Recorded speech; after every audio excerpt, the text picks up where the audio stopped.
I'm Mary, 32 years old, living in the state of Oregon. Last week, I bought an old house in the suburbs for $3,600, the last of my savings after 8 years working in customer service. The house was run down, with cracked roof tiles, peeling walls, and a backyard full of weeds.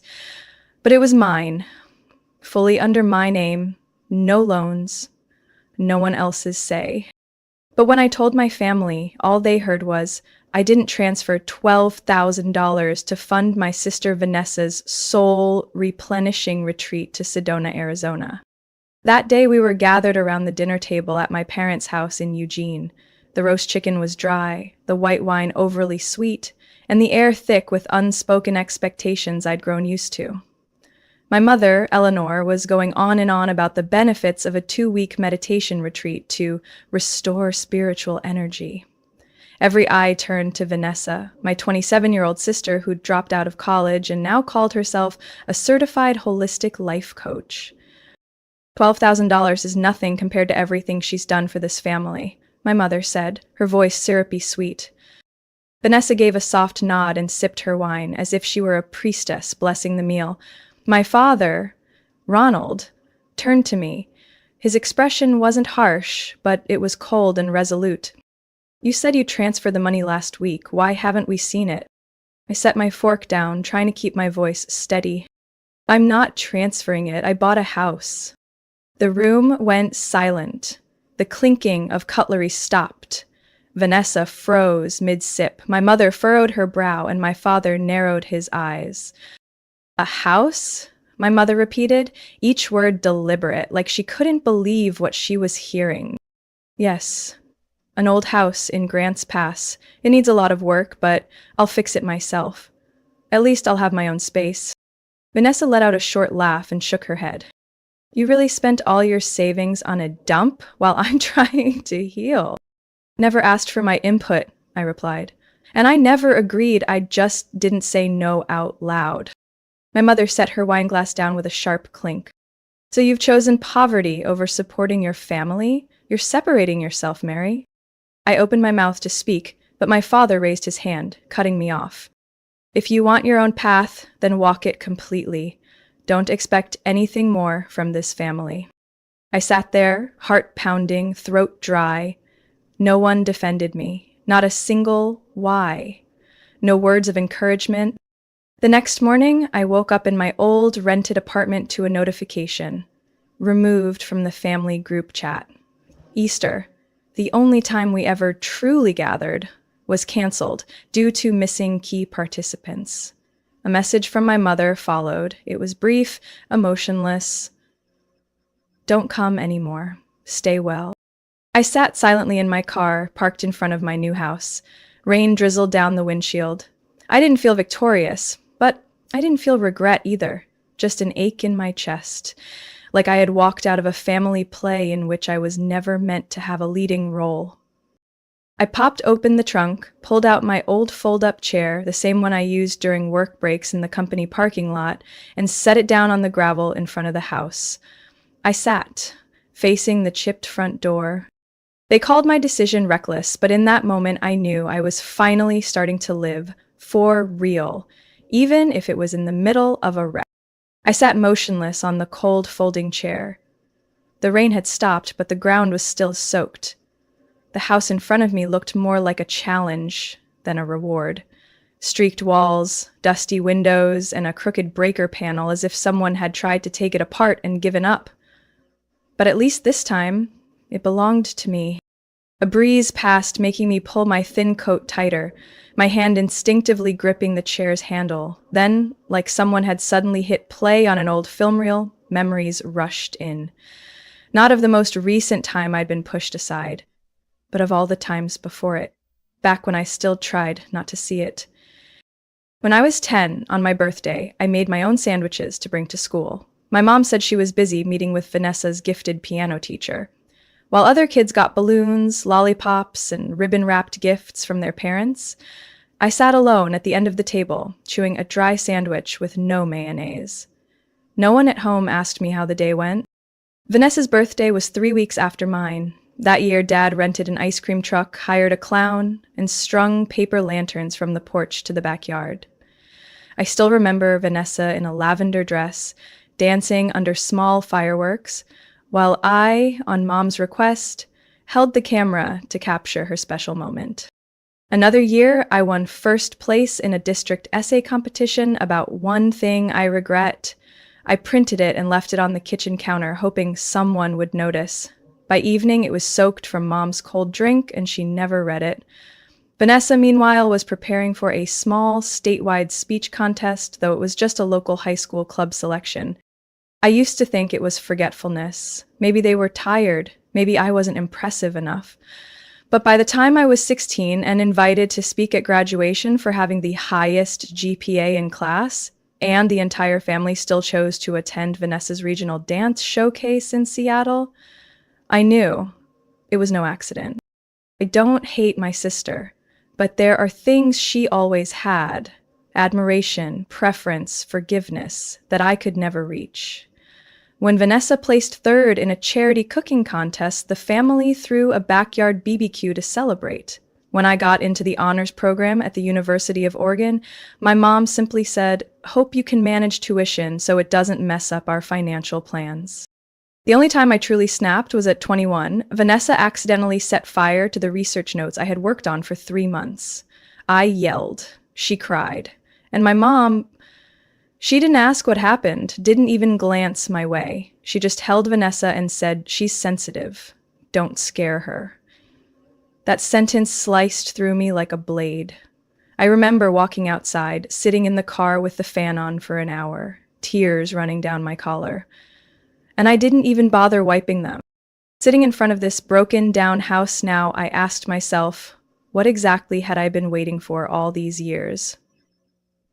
A word of recognition? A hug? One moment where someone would choose me over her? Nothing. And maybe there was never any intention to offer it.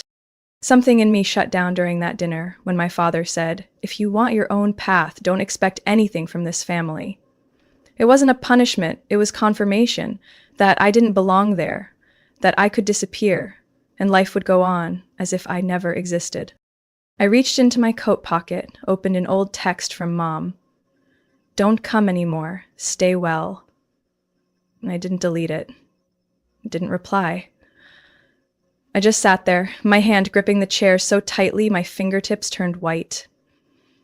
The only warmth I had left was the thought, if I ever truly had a place in that home, I wouldn't have to rebuild my life from scratch. The old brick house in front of me smelled of mildew, the walls worn, the door creaking at every shift. But at least it didn't pretend. It was broken and it was honest about it, unlike my family.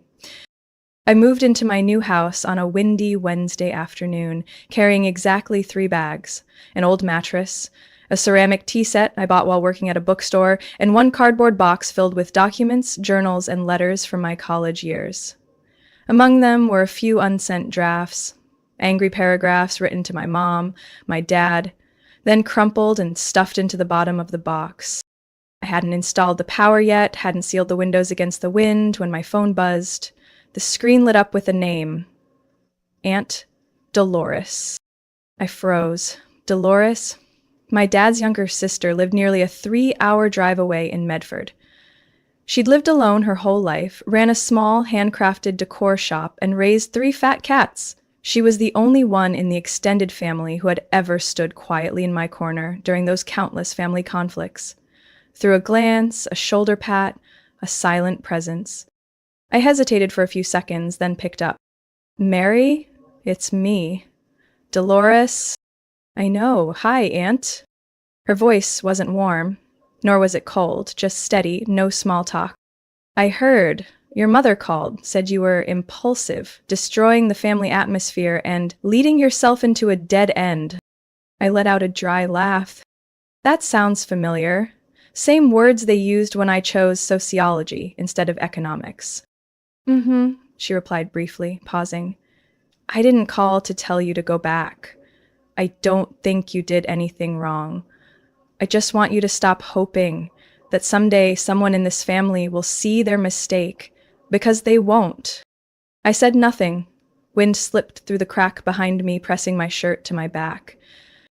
Mary, she continued, they don't hate you. They just don't know how to deal with you. You've always been the one who refuses to play along. You won't pretend to be pleased, won't bend just to keep things smooth. So they chose the simpler route. Pick the one who's easier to praise, easier to mold, easier to control. You mean Vanessa? Yes. I'm not saying she has no value, but her value lies in being agreeable, not capable. You're the opposite. You make them feel insecure. I bit my lip. That hit like a needle through a thin layer of scar tissue. I'm calling so you'll remember one thing. Her voice softened. Someday they'll come to you. When Vanessa's in trouble, when they need a place to stay, need money, need someone to take the fall, they won't come out of love, Mary. They'll come out of convenience. I gripped my phone tighter. Each word pierced the thin hope I had stubbornly held on to. So, what should I do when that day comes? Remember today, she said slowly. Remember how it feels to be cut out of dinner for not playing along. Remember your name being erased from the family group chat. Remember standing in front of a crumbling house and feeling more at peace than you ever did with them. Hold on to that, because when the time comes, you'll need clarity more than kindness. Silence stretched. I could faintly hear a cat meowing on her end of the line. Thanks, Aunt, I said quietly. I thought maybe it was just me. Don't be naive, Mary. Anyone who survived a family built on favoritism knows blood doesn't always bond. Sometimes it bleeds you dry. We didn't say much else. She just told me to call if I ever needed anything, then hung up. I sat in the dark, heart tangled. One thought echoed in my head. They will come back, not to love me, but to use me. I turned on my phone's flashlight, stepped into the kitchen, and opened the toolbox. I started tightening each outlet, sealing window edges, checking the gas line. Not because I believed anyone would show up to help tomorrow, but because I understood now. This house, this life, is something I have to protect with my own hands. If I let go, they'd make me their backup plan for their own failures again. The wind howled through the roofline again, but this time I didn't shiver. I just recalled Aunt's voice. Don't forget today, Mary. Memory is the only thing that'll keep you alive next time.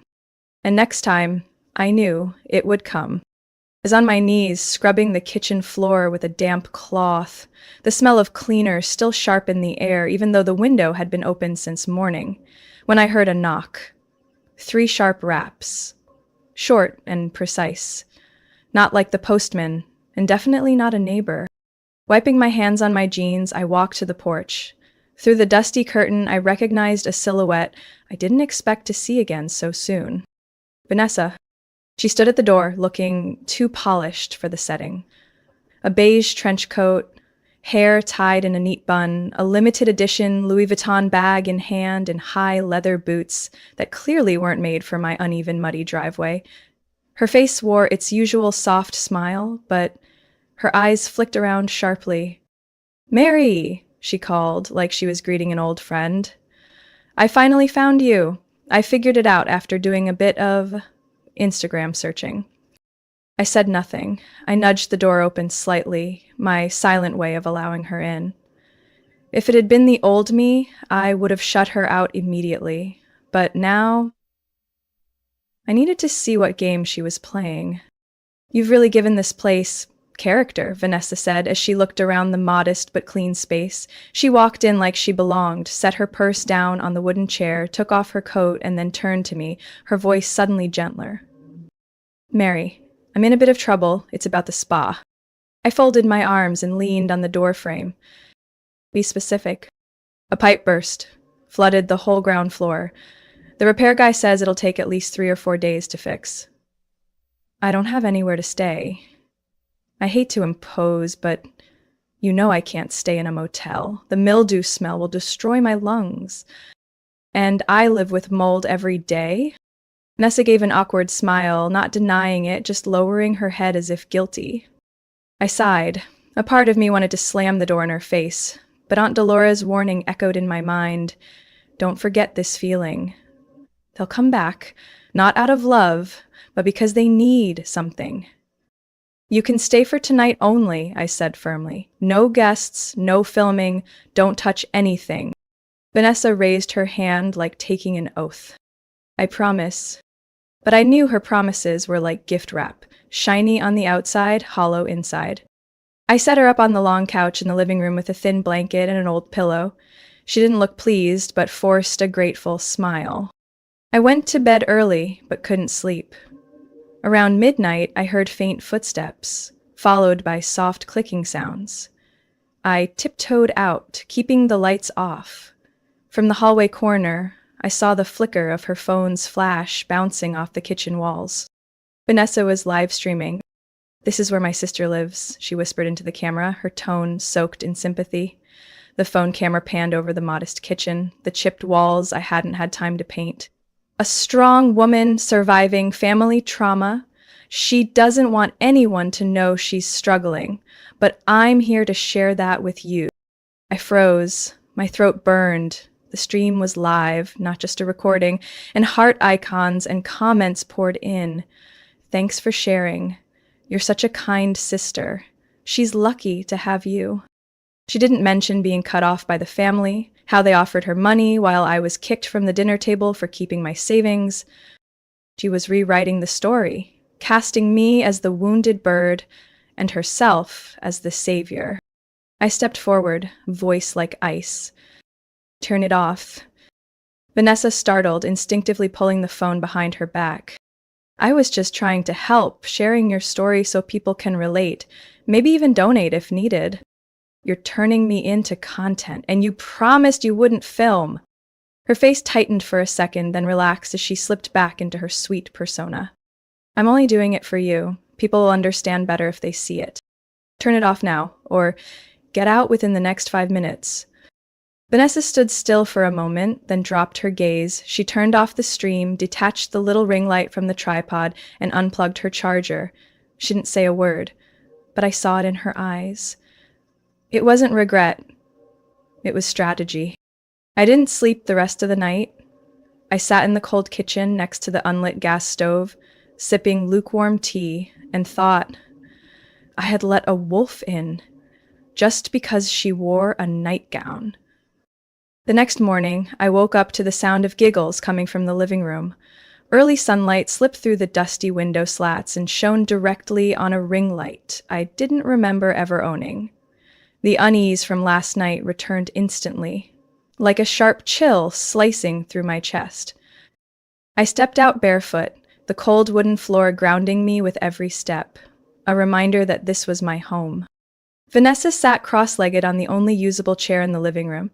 Behind her, the peeling wall I hadn't yet repainted.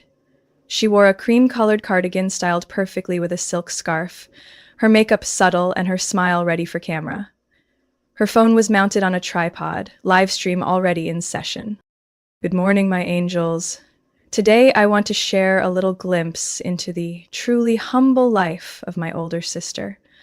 She said in a voice soft as morning dew, then turned the camera toward my rusty fridge and the sink that still had no hot water. This is where she's been living for the past few months, a space that needs love, that needs healing. I know it might look rough, but don't judge by appearances. She paused, looked directly into the lens. Judge by the pain. That line hit me like a slap. I stepped forward, voice low and sharp. What the hell are you doing? Vanessa jumped, but quickly turned the camera away. Mary, I'm just trying to spread some empathy. This is the truth, right? It's your house. People have a right to know. Know what? That I'm living in my own house, not begging anyone for help. That you, the one who once called me selfish, are now using someone else's hardship for clicks. She awkwardly ended the live stream and set the phone down, but not an ounce of remorse crossed her face, only calculation. I didn't do anything wrong, just shared the reality, she shrugged, and honestly, it's helping. 3 hours later, I found out she had created a GoFundMe campaign. Title, Help My Sister Escape Poverty. The cover photo? Me crouched on the kitchen floor after sealing the pipes, hair a mess, grease on my hands. Subtitle: After family trauma, my sister lives in harsh conditions. Help her find the light again. My hands shook as I clicked View Details. Total raised $17,800. Recipient: Vanessa Nolan, Wellness Coach, LLC. Not one line said I didn't consent, not a single word mentioned I had no idea, and certainly no sign the money would ever reach me. I went back to my room, shut the door, fury boiling. It wasn't just betrayal, it was being made a public joke. In front of thousands of strangers, I was now a pitiful subject, the poverty-stricken sister someone needed to rescue. I opened my phone and replayed the live stream she'd posted earlier that morning. In the video, Vanessa said, voice trembling like a stage actor, "Some people stay silent because they're used to suffering, but we can't let them stay invisible. She's my blood and I can't just stand by." In the comments below, hundreds expressed sympathy, sent money, thanked her for being brave enough to speak up. And me? I became the unwilling side character in a pity performance she scripted and starred in. I didn't speak, I didn't cry, I didn't scream. I just sat there, the screen's glow lighting my face like the cold light of an operating room, revealing every contour of disappointment. Vanessa walked in holding a green smoothie. "I'm doing something good for you," she said. "Maybe. You just don't see it yet. But you'll be grateful someday." I looked at her, silent, and for the first time in my life, I no longer saw a relative. I saw a stranger, with a face borrowed from my memories, but a soul I didn't recognize. One thing was clear: not a single word from her was true, and not a single dollar from that fund was meant for me. I started saving everything, every live stream clip, every photo, every line of text in the GoFundMe campaign Vanessa built, from fake tears and borrowed compassion. I didn't say a word to her for 3 days after I found out, but each night, while she slept soundly on the couch with a sheet mask on and lavender candles flickering, I opened my laptop, saved screenshots, time-stamped everything, and logged the list of donors. I'm not a lawyer, but I know what fraud looks like. On Tuesday afternoon, my phone buzzed once in the quiet, a message from an unknown account. "Hi Mary, I'm Alyssa Park, a certified paralegal in the state of Oregon.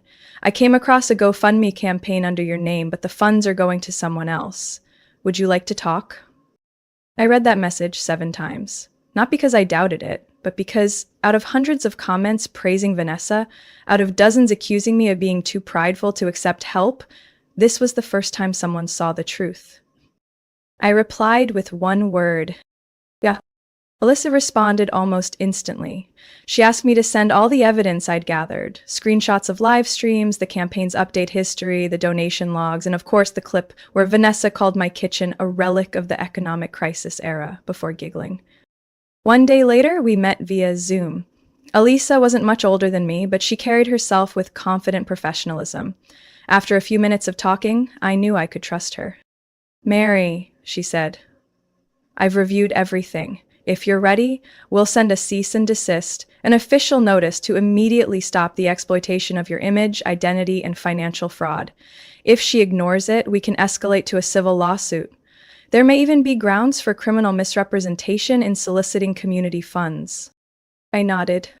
I want to do this the right way. No live streams, no call-outs. I just want her to never use my name for profit again. Alyssa smiled. "Then let's get started." We planned carefully. I didn't tell Vanessa that I knew. I didn't turn off the lights when she filmed. I didn't stop her from calling fans and lamenting that my sister is showing signs of depression and refusing to communicate. She had no idea I had recorded that too. 3 days later, Vanessa announced a major online event, Live Community Talk, Family and Healing. She promised to share the most touching story she'd ever told. And, as always, she cast herself as the hero of her self-painted masterpiece. Alyssa sent the cease and desist right as the live stream began. I didn't watch the event live. I sat in the kitchen, sipping hot tea, staring at the message on my screen. Delivered, signed at 6:04 p.m. By evening, Twitter exploded. A clip went viral. Vanessa was mid-speech when someone from backstage handed her a thick envelope. She tried to maintain composure, but I knew that flicker in her eyes all too well.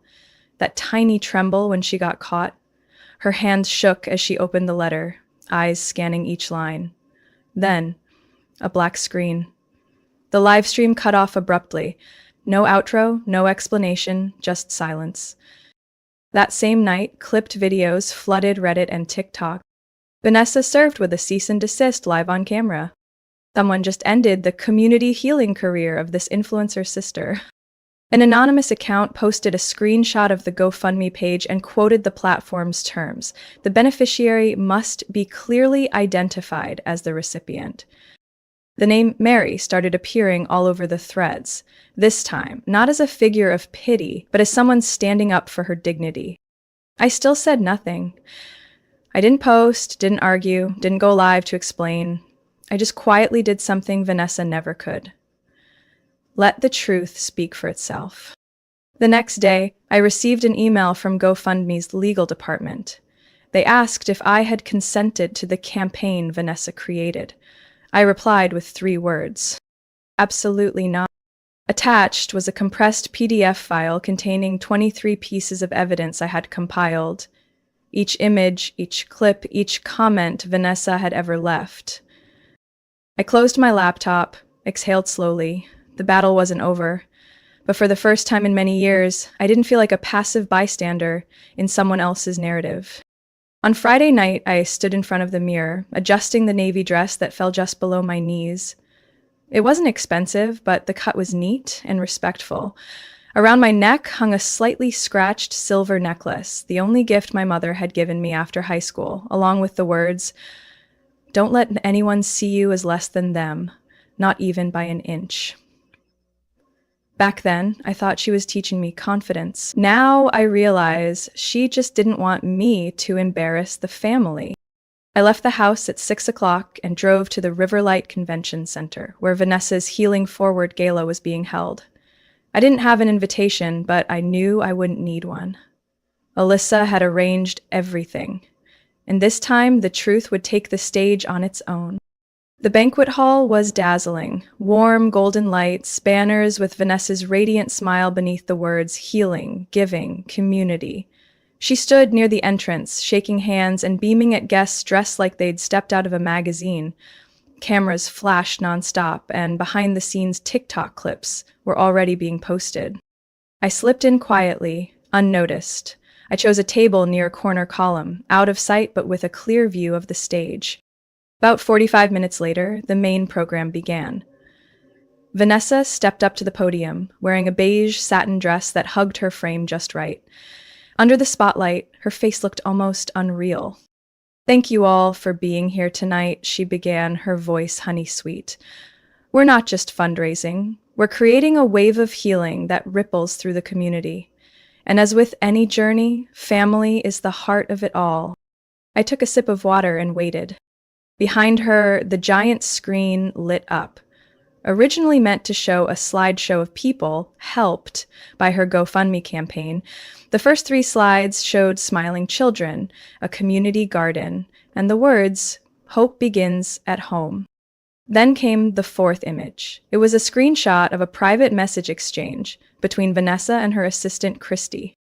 "Vanessa, let her rot in that dump. We'll get enough donations." Christy, "Does she know?" Vanessa, "She doesn't need to. Quiet works better. Pity is the best tool for engagement." A murmur spread through the hall. Someone near my table whispered, "What the hell? Did she write that?" On screen, the messages continued. Another line came into focus. "Vanessa, add the hashtag reborn from ruins to the caption. Blur the cracked floor. It'll look more tragic." No one said a word. The stage lights stayed bright. Vanessa stood frozen, staring at the screen behind her like she couldn't believe she was being exposed, publicly.